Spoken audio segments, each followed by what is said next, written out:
So hello everybody and a warm welcome from Neuburg, the home of Audi Motorsport. And when I say warm, I mean warm. It's a hot day today in Germany, but this is exactly what we expect from the Rally Dakar in January in Saudi Arabia.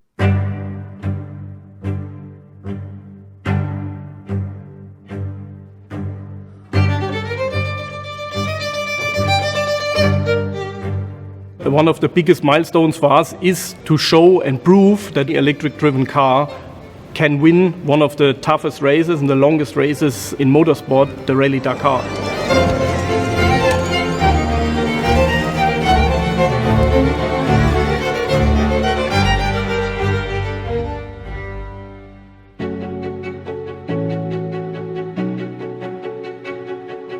To be honest, when I first heard about going into the desert, I said, wow, that's something completely new for us. With the design phase and the concept, we started around June, August 2020. We had to really start from scratch, except with our partner QMS, who had already a lot of success in the Dakar, but with the new project, it's something completely different. There was no real regulation existing for a new fully electric driven concept car like we have. With ASO and also FIA had to define the regulations. Everything what you develop, you have to really think in your head, will this last? Will this be possible? I mean, in the past we did our 24-hour car for Le Mans, which had to last for 24 hours, but now we have to have a car which basically has to last 14 days in the desert.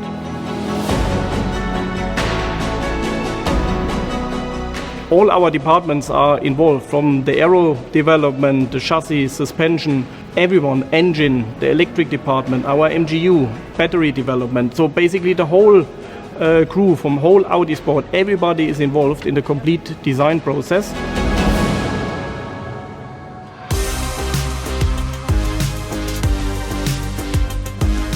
Weight is always a topic, especially when you have the battery, or with our concept you have the 3 MGUs in the car, 2 to drive the car and 1 for the generator to charge the battery at the end. And then we also have our combustion engine. But all these parts are developed for road racing, and their weight is always a topic. So these are all parts which are already designed, let's say, to be on the minimum weight what we can achieve.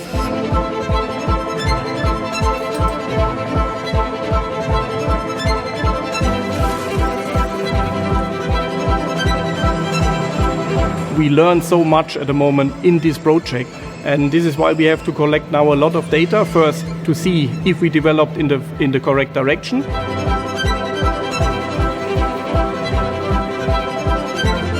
We really have some very experienced drivers in our lineup. They are also very important in the development phase.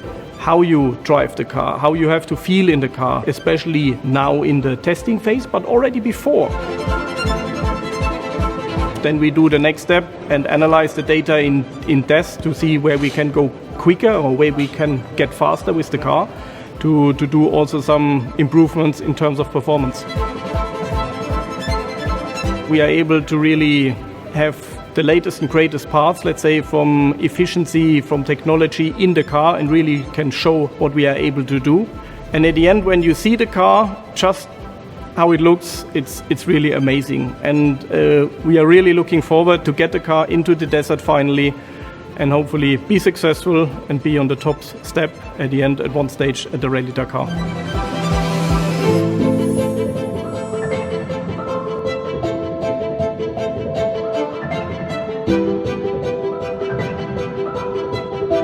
Imagine we are coming from round track racing. We pretty much know the racetracks, we know the surface, we know the racing format, we know the competitors. A lot of time is spent in the simulators trying to prepare as good as possible. The car, to me, for us being developers, it's almost like, you know, a pirate's treasure. You open it up and you don't really know what to expect.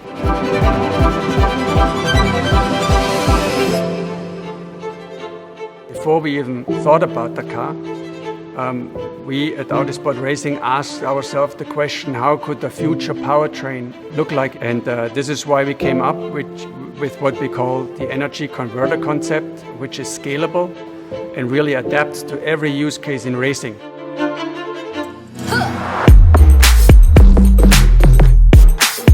car has an electronic drive unit on each axle.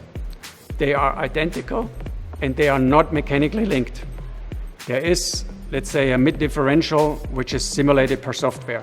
The energy for the e-drives comes either from the high voltage battery or the energy converter. The energy for the battery comes from, brake recuperation or the energy converter. And the energy converter itself consists of a 4-cylinder turbocharged engine, which we developed for DTM, and that is directly linked to a generator. And that generator, by the way, is also a drive system from the Formula E. So actually there are 3 in the car. And all those components, very complex, are obviously controlled and linked with the vehicle control unit, the VCU we have in the car. The e-drive were developed for Formula E. So they are state-of-the-art, highly efficient, system efficiency greater 97%. We did a few adaptations on the cooling side, a few adaptations on how the system is integrated in the car, some changes on the internals, but only for robustness reasons. And of course the software, we always work on the software.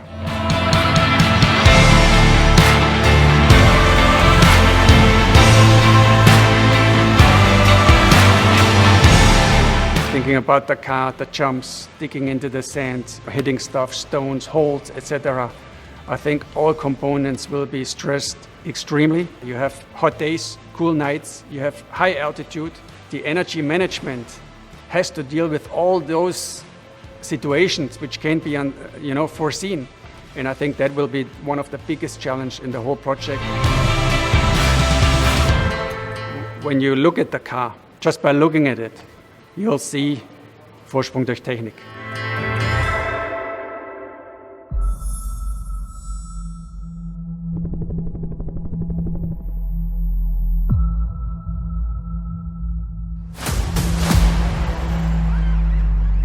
It's a fascinating vehicle, for sure. It's a very, very complex. I have to say it's probably one of the most complex cars I've seen in my life. It's a little bit like going to the moon, because I can consider that the people who designed the rocket to go to the moon didn't know what they have to expect, and it's the same for us, I think, today as well.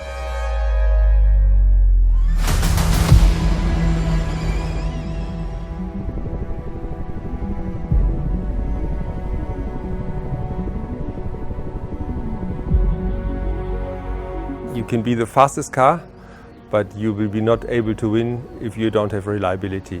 You can have the best driver, without reliability he will be nowhere. So first you have to finish before you can finish first, and in this case first you have to finish. Forget all the rest. The rest will come as a nice present.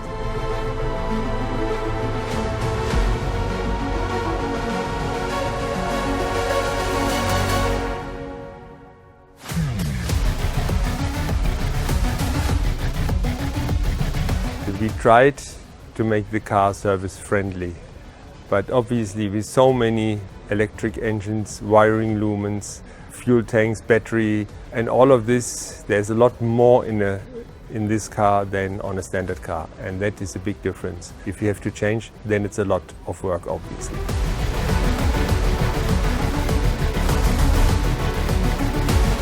All the crew has to go through a special training, but then to do it out in the field, you have to train again and train again that they are able to do things. Yes, they can change sensors, but we made a lot redundant to have not those problems. The rest we have to see. It will be completely different from before. Before you got out of the car, you were able to change some cables, a battery, something like this, even a servo motor. Here it's all more complicated. First you have to run the car down, make it safe, and then to start. So the safety procedure we have to train them is huge.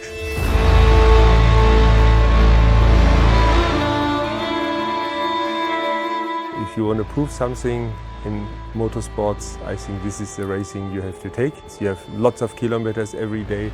It's the most difficult terrain you do. If it can survive this, I think it can go everywhere.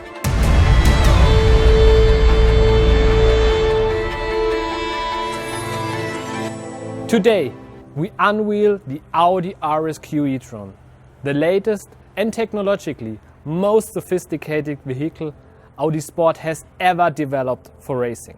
Audi has always pushed the boundaries to do things in motorsport that nobody else dared to do before. The Audi Quattro was a game changer for the World Rally Championship. Audi was the first brand to win Le Mans 24 Hours with an electrified powertrain. Now, we want to begin a new era at the Dakar Rally. Our Audi RS Q e-tron was created from a blank sheet of paper in record time, and it stands for Vorsprung durch Technik. Making things possible that many think are impossible. That's what progress means to me, and our customers once again will benefit from what we'll be learning with this project. The future of mobility is electric. Audi was one of the first car manufacturers to compete in Formula E. For us, electromobility is no longer a vision of the future. It's the present, our daily life. For example, our first fully electric high-performance model, the Audi RS e-tron GT, has been available on the market since the beginning of the year. The Dakar Rally offers us the opportunity to break new grounds. It's about presenting and developing our technology under the most extreme conditions. The Audi RS Q e-tron will have to master different surfaces, bumps, jumps, water crossings, and a lot of sand and dunes. In addition, the event lasts almost 2 weeks. Up to 800 kilometers are covered every day, sometimes even more. And that is the ultimate test for the technology. Entrepreneurial courage has always paid off for Audi. And I'm convinced that this also will be the case at the Dakar Rally. I trust in our engineering skills and the ability to make things possible that many consider impossible.